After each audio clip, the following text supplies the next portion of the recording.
ԿՓ-ի վերարտադրությունը նշանակում է նոր տարածքային զիջումներ,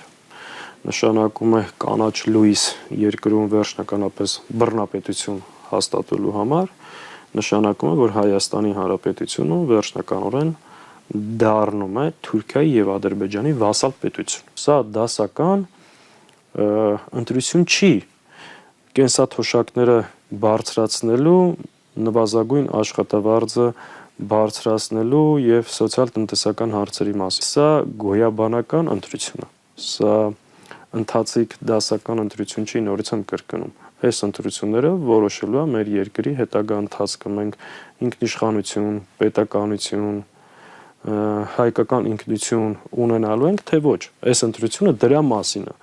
Ինքը որ փորձում է այս ընտրությունը ներկայացնել ասֆալտ, բորձյուր, որտեղ հաց, այնտեղ կաց ու կեղծ խաղաղության օրակարգ, բայց սա այդ ընտրությունը չի։ Սա լինել չլինելու մասին ընտրություն է։ Սա ընտրությունը ուզում ենք ունենալ ինքնիշխան, ժողովրդավար, մրցունակ, հայ ժողովրդի իրավունքների համար պաշտպանող Հայաստանի Հանրապետություն, թե բռնատիրական, ոչ ժողովրդավարական, ինքնիշխանության կորստով Թուրքիա եւ Ադրբեջանի ազդեցության տակ գտնվող մի պետություն։ Խոսքը սրա մասին։